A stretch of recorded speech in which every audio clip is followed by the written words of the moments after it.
would like to welcome Coach Lauren Donaldson and player number 14, Denisha Blackwood. Please note that we have translation in both Spanish and English today. Both the coach and the player will be speaking English. So if you plan on asking the question in Spanish, please announce it beforehand so that they could put on their earphones. If you have a question, raise your hand, wait for the microphone, and state your name and your organization, then ask the question. We'll start first here. I'm Joey Lynch for ESPN. My question will be in English, and it's both Coach Lauren and Denisha. This is a huge game. I won't ask you if it's the biggest game in Jamaican football history, but it's one of them. Something very new for this team, a knockout game in the World Cup. How are you approaching it in terms of emotions, keeping the lid on it, not getting overawed by the occasion? I think there are big games. This is just a different round. I think the approach is we're not going to change much. We're going to come out and try to give it a good shot and try to win the game. You know, somebody will be knocked out. You know, it's like a boxing match. Somebody will go down. So we're going to try to be the one who we want to be standing when the game is over. So we have to give it our best. We're playing a great team.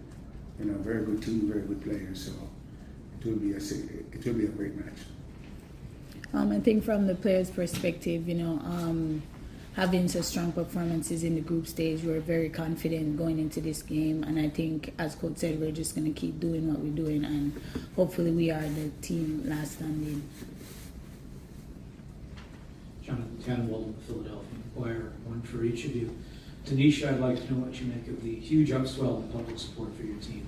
Sorry, I can't hear you. Good. I'd like to know what you make of the big upswell in support for the Reggae Girlz back home. There was a huge splash in the Jamaican Cleaner over the weekend. Andre Blake, the captain of the Reggae Boys, who admittedly I know pretty well because he's in Philadelphia, had lots of great things to say about you all. I wonder what you make of that. And Lauren, I hope you'll forgive me a question that isn't quite about your team, but there is something pretty big happened here last night, as you know, and I was wondering if you've at all spoken with Sophia or have anything to say about that. Well, it's everybody who follow the game know that I actually know a lot of the US player, and what happened to Sophia is just she has to grow from it. You know, I have coached her for a long time, and you never want to see that happen to one of your kids, but it did happen, and I'm sure that I felt bad for her. I was at the game, and I am sure Sophia, knowing her, she will rebound from what happened to her last night. You know, because she's a great human being. I think the support has been really good. Obviously, we've made so many history, and I think just to have our country behind us, it's a really good feeling. And I think right now the girls are just soaking it up and just ready to make the country more proud. Yes, Donaldson here. My name is Fernando Valecli Barros. I'm from Estado de São Paulo, freelancer for Estado de São Paulo, Brazil. I have a question for you and for the player. And I would like to concentrate on you. When you decided to coach female teams, and what your tactical masters, who you are like to see the work other managers, who are your inspiration, let's see, and how you make this team play so well. And for the player, how is work with these men? How is the strength that he has? Thank you very much. Yeah, coaching female, I don't think there's a lot of difference between coaching men and women, okay? There's certain things, certain function that you gotta be because of the biology of the player that you have to be aware of. But I've coached men all my life, and getting to coach female wasn't, really that of a challenge. They're a little bit different in personality, and you got to treat the personality different. But again, to me, this was all about the players. I get to know them from they were young. Denisha from she was 14, 15 years old, so I kind of hang around them and just, I did this just from my heart, so I could help the country move on, and that's what we're just trying to do, just trying to help the country, and just basically show the country that if you put a little bit of trust in people and put some effort, you can get some good stuff that happens. I think knowing Coach for so long, one thing he's always very good at, is creating a room for improving and learning. And I think him having such a strong team and, scouting some of the most experienced players we've had, I think it just shows his character and so how much he sees us. And I think that's very important for us as girls. All we ever wanted was a coach who actually see us and, create the room and environment for us to grow. Donaldson, about inspirations, Ancelotti, Mourinho. No, I have some old coach from Jamaica that I actually, one is, my ex-national team coach, George Thompson, my ex-club coach, Leighton Duncan. So I fought way back to some of those coaches who, when I was a schoolboy or when I was in my teens, actually did some great stuff for me. So, I know there's some great coaches out there, Pep Mourinho and all those guys. Yes, if you ask me to name one, it's going to be maybe, the ex-Manchester United, the great one, Sir Alex Ferguson. Cristian González para el diario Voy a hacer la pregunta en español.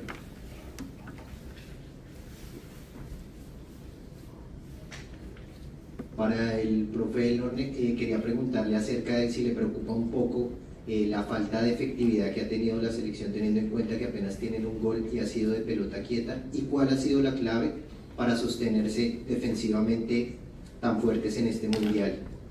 Y para Denisha quería preguntarle acerca de la influencia que ha tenido Cedella Marley en esta selección y cómo siente que ha evolucionado el fútbol femenino practicado por mujeres no solo en Jamaica sino en todo Sudamérica, en Sudamérica también. Gracias. Yeah, I take the first one.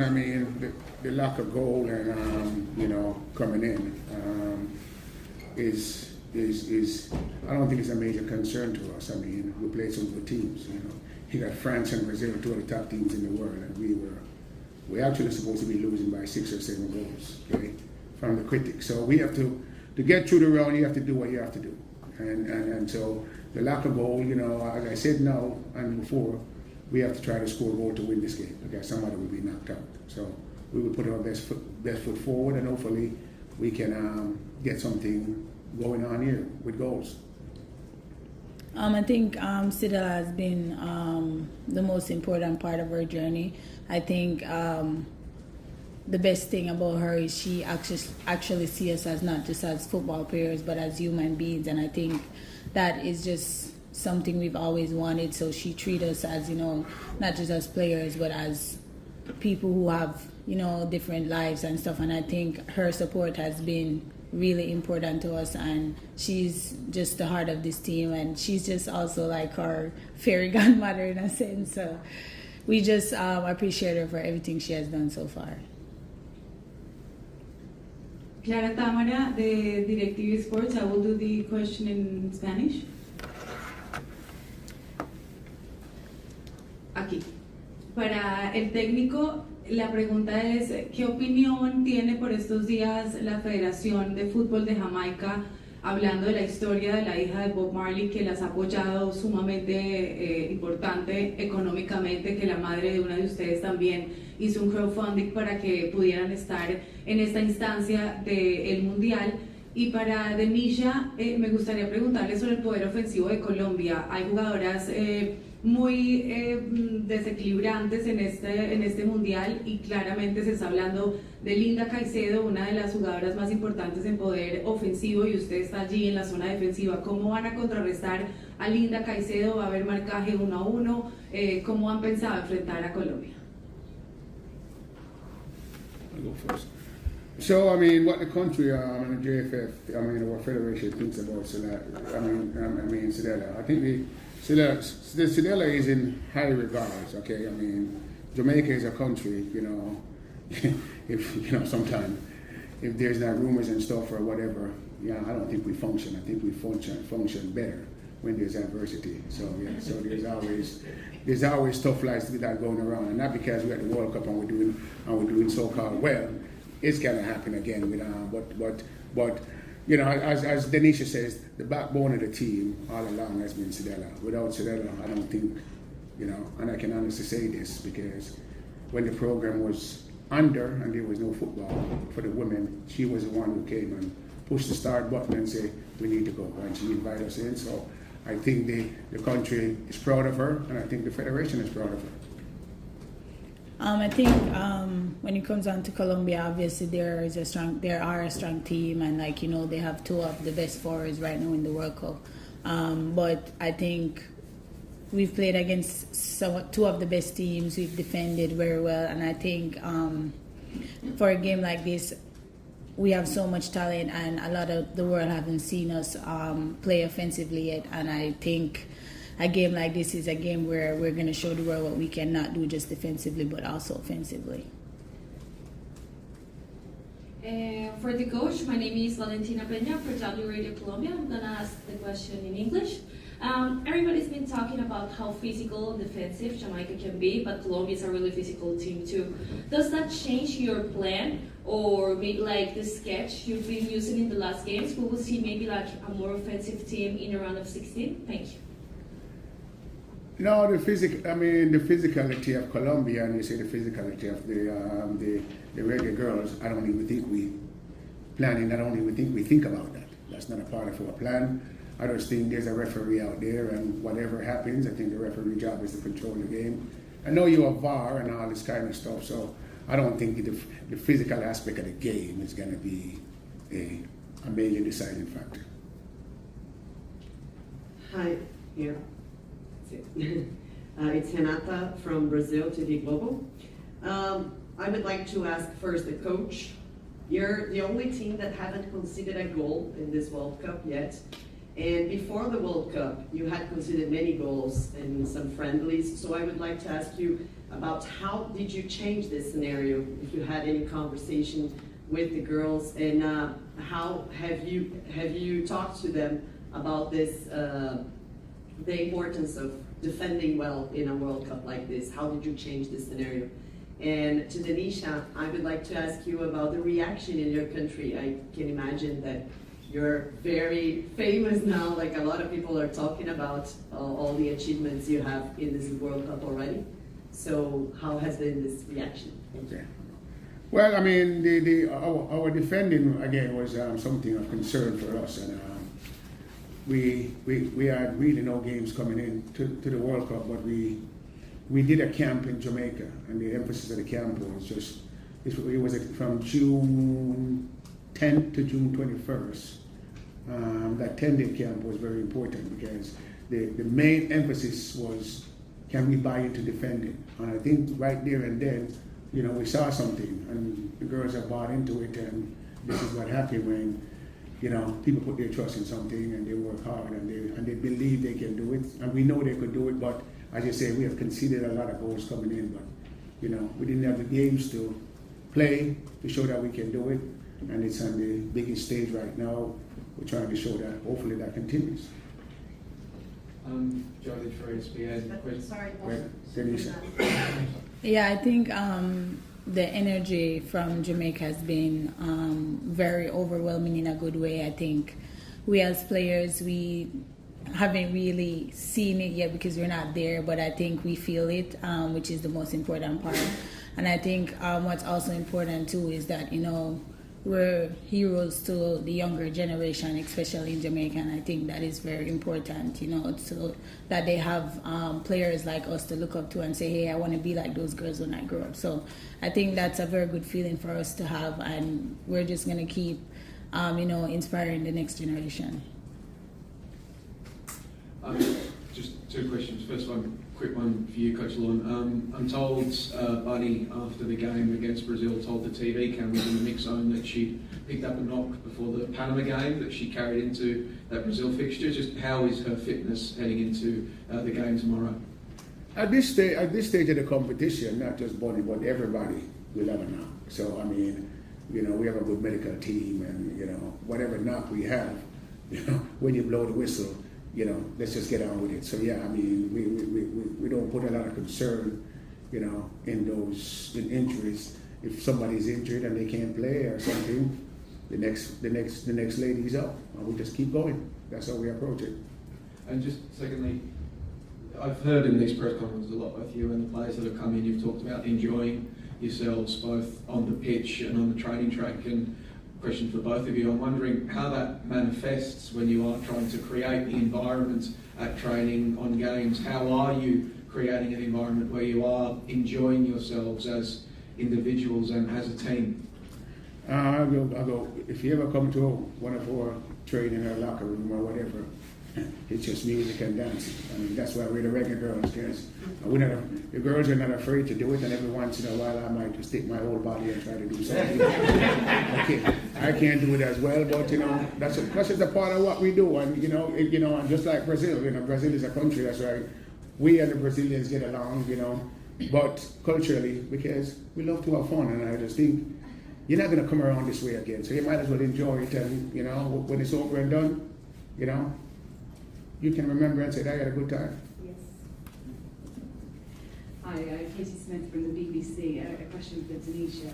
I think we can all agree this tournament has been phenomenal already. We're only at around the 16th stage, and that is for so many reasons. But I wondered if you could just go back to 2019 and just reflect from a player's perspective on how it's changed, both good and bad.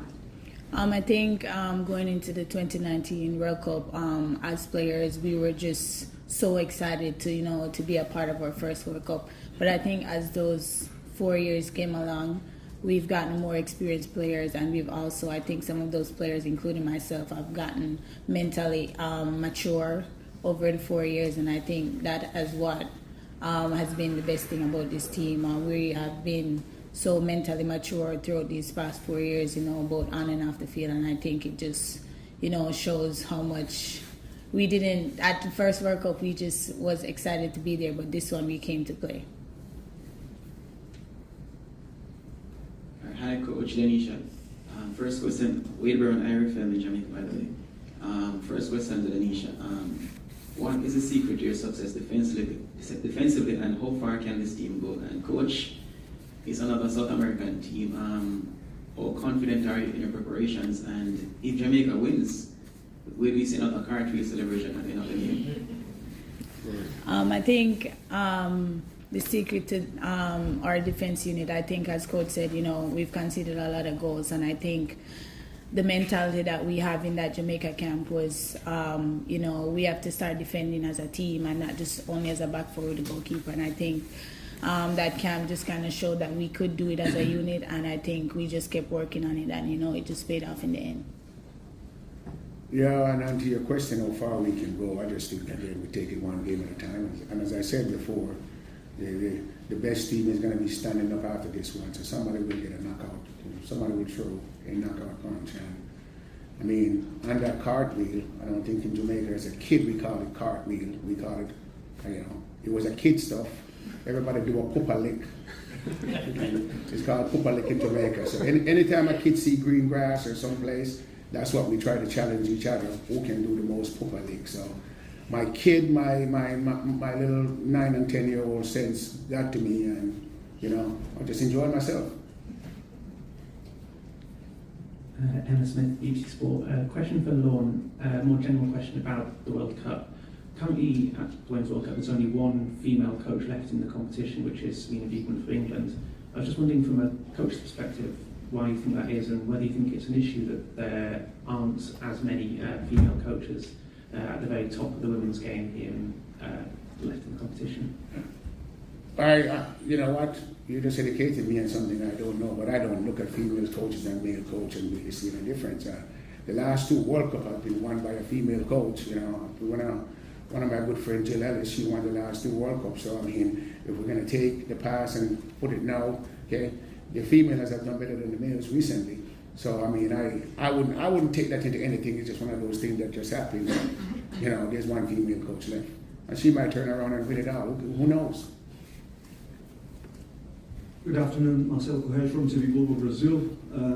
Coach Danielson already mentioned that we Brazilians and you Jamaicans are made of the same fabric, I guess.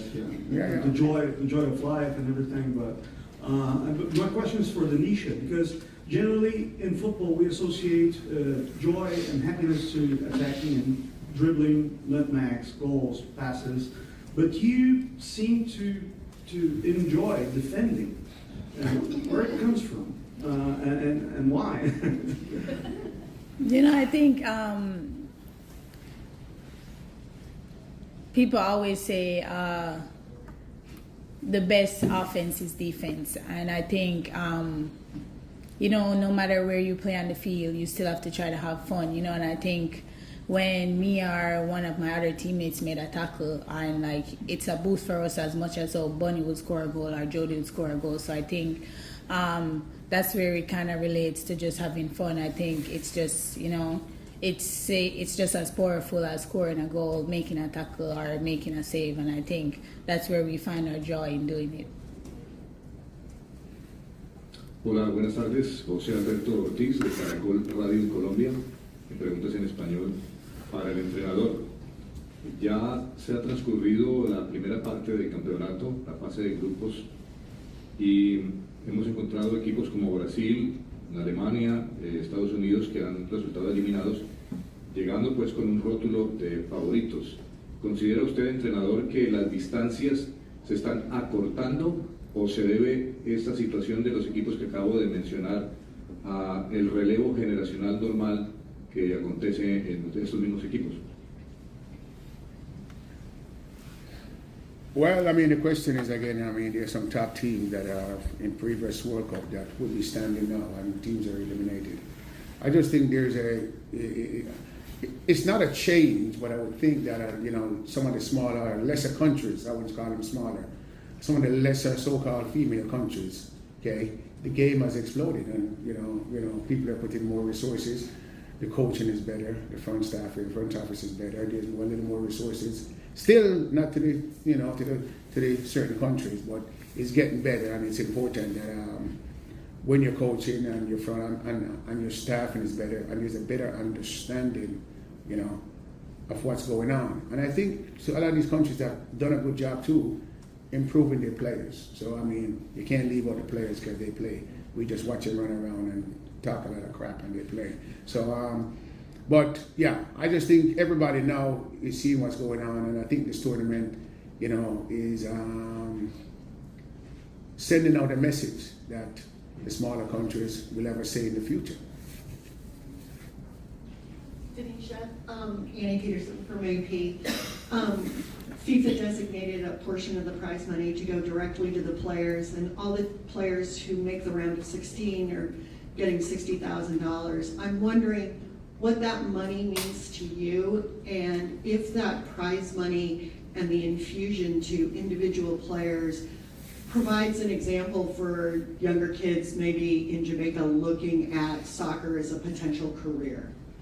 Yeah, I think this money that FIFA is giving to the players individually, it's really a good start, because I think, you know, for a long time we've been trying to find for equal play. So, you know, just to have something like that is very important to players. And I think personally, you know, obviously as players we have life outside of football, and I think a prize money like that, you know, rewards us in ways we can't imagine. You know, a lot of us have bills to pay, family to take care of, and I think for the younger generation, you know, especially in our country, you know, football is not big, it doesn't make you a lot of money. So for them to see us doing what we love, you know, and realize that you can make a living off it, it's just like, I think it's very motivational to them, and a lot of them will consider, hey, I want to make football my career. So I think it's a really good start for the future generation and for football in general.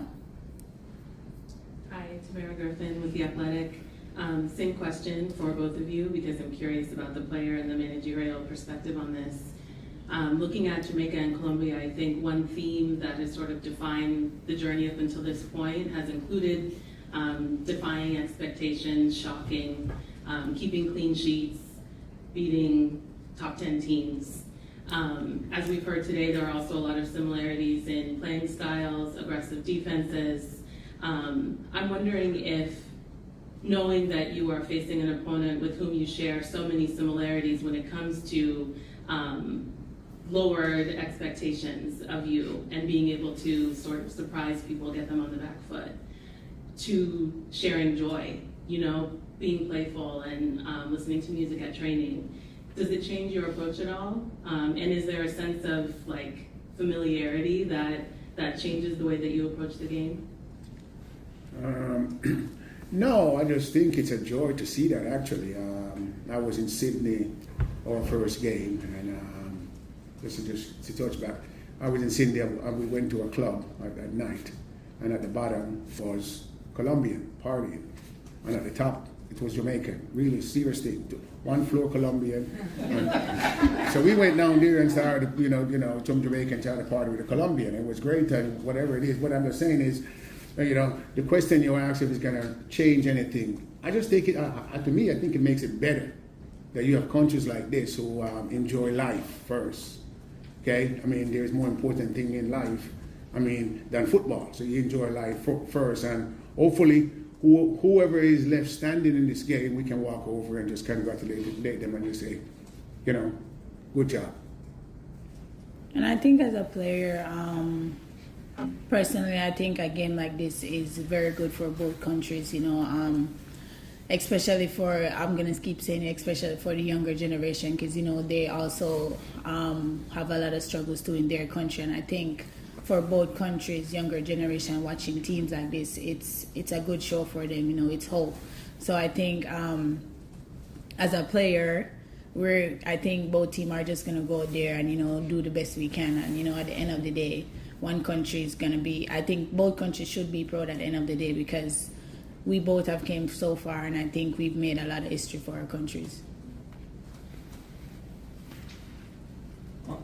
Warren, I'd like to ask you a question I asked Tanisha earlier about what the groundswell of public support means to you. And I know it's not the first one, and I know it's also come out only from within Jamaica, from the huge Jamaican expat community in the States that I know you know very well, and we're used to seeing him in men's football. We're used to seeing him in track and field, especially on the East Coast, and here it is now in women's football, and I wonder what it all means to you. Well, just a little bit of history. In 2019, nothing came out of it, really. It was more chaos than should have been forward thinking. But as we see, this one might be a little bit different, and I say might be. So I have to see first that somebody's going to step forward and just make it special. And that's what we're hoping for. So this time around, we don't sit back and wait because, the Jamaican population at large is not really a women's football country. There are a lot of women's football supporting Jamaica. I think the diaspora is the one who actually really gets behind Jamaican football. The diaspora in Australia, England, all over the place. And then there's a lot of Jamaicans who are like, whatever. But I actually know now they're waking up and watching the games. So hopefully that will help us and help, as Denisha says, the country and the young kids and everybody, to move along. So I think it's a wait and see. Thank you, Coach. Thank you, Denisha. The shuttle going to the training site will be at 2 p.m.